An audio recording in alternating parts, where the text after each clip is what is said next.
The little boy stood in the pouring rain, gripping his father's hand so tightly his knuckles turned white. "Dad, why does everyone keep staring at us?" Daniel forced a smile even though his heart felt like it was breaking. "They're just busy, buddy.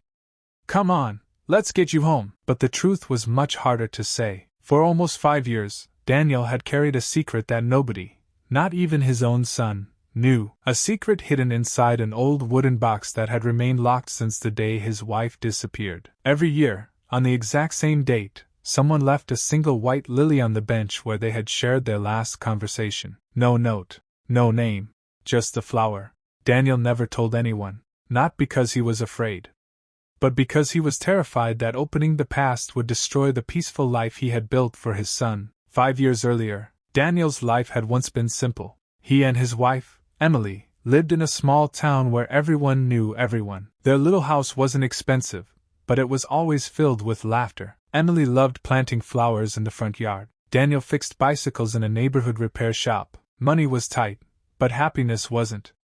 When Emily became pregnant, they spent months dreaming about the future. They argued over baby names, painted the nursery together, even recorded silly videos talking to the baby before he was born. Life felt perfect. Then everything changed. One rainy evening, Emily received an urgent phone call. She looked nervous. "I'll only be gone for an hour," she whispered before kissing Daniel goodbye. She never came home. Police searched for weeks. Friends organized volunteer teams. News stations covered the story. But there was no evidence. No answers. Eventually, the investigation grew cold. Most people assumed the worst. Daniel refused to believe it. Still, life demanded that he keep moving.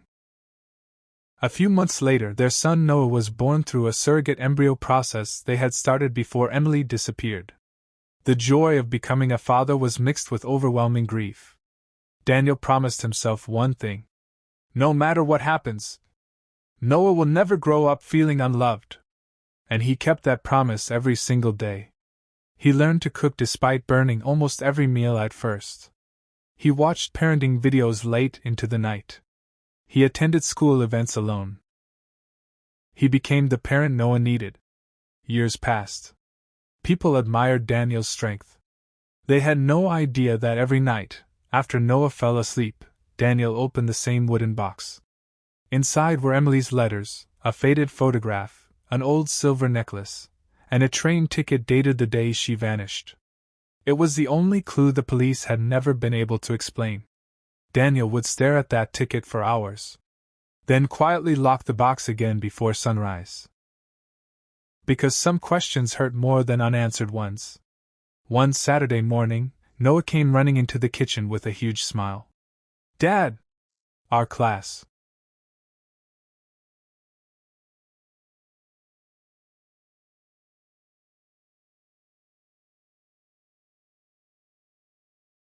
has family day next week."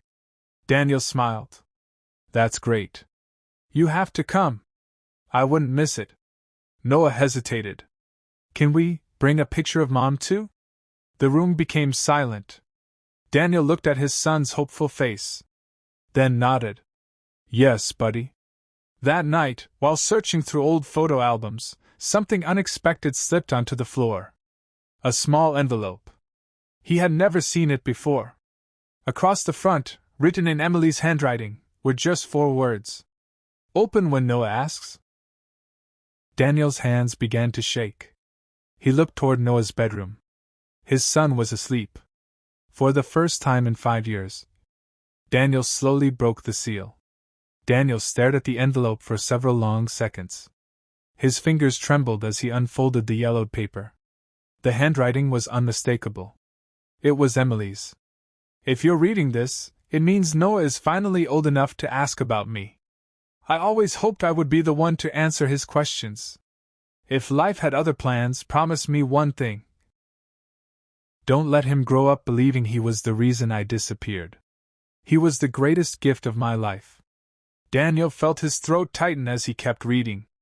"There are things I couldn't explain before I left that evening. If the time ever comes, go to the old train station locker. Locker 27. Use the key hidden beneath the wooden music box in our bedroom.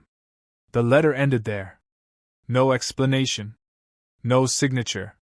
Just 3 words. Trust your heart. Daniel rushed upstairs. The old music box sat exactly where it had for years, collecting dust on the top shelf of the wardrobe. He slowly lifted it. A tiny brass key was taped underneath. He couldn't believe it. 5 years. 5 long years that key had been sitting inside his house without him ever noticing. The next morning, Noah noticed something different. "Dad, are you okay?" Daniel smiled. "I just have to take care of something important today. Can I come?" Daniel hesitated for a moment before nodding. "I think I'd like that." The train station looked almost frozen in time. Most travelers hurried past without noticing the forgotten row of storage lockers tucked into a quiet hallway. Daniel counted carefully. 23. 24. 25. 26. 27. He slipped the brass key into the lock. For a brief moment, nothing happened. Then, click! The heavy metal door slowly swung open. Inside sat a small leather backpack covered in dust. Noah looked up. "Is this Mom's?" I think it is." They carried the backpack to a nearby bench and carefully opened it. Inside were several neatly wrapped items. An old camera. A notebook. A silver bracelet Daniel had given Emily on their first anniversary. And one sealed envelope. This one was addressed to Noah. Daniel's heart pounded. Should he open it? Or should he wait until Noah was older? Noah gently touched the envelope. "Dad, Mom wanted me to have it." Daniel nodded. Together, they opened it. Inside was a single photograph.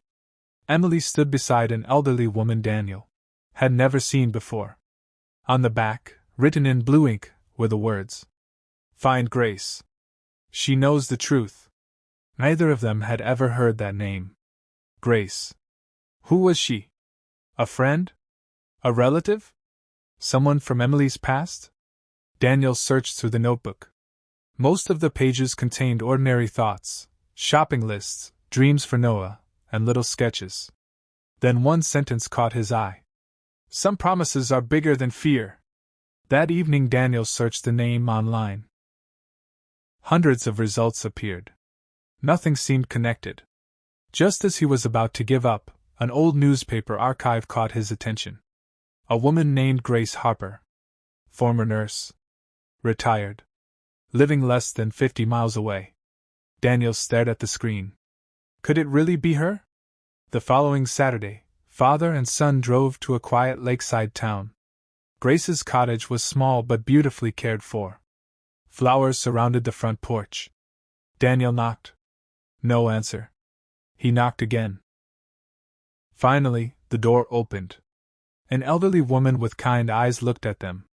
The moment she saw the photograph in Daniel's hand, her face turned pale. "You found it," she whispered. "I've been waiting for this day." Daniel felt his heartbeat race. "You knew Emily?" Grace closed her eyes for a moment. "I loved her like my own daughter." Noah stepped forward. "Are you my grandma?" Grace's eyes filled with tears. "No, sweetheart."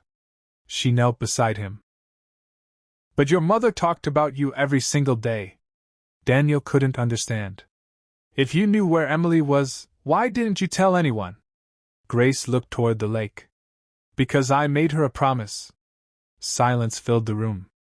Then Grace quietly spoke the words Daniel had dreamed of hearing for 5 years. "Your wife didn't leave because she wanted to." Daniel froze. "What do you mean?" Grace looked directly into his eyes. "The story you were told was never the whole story,"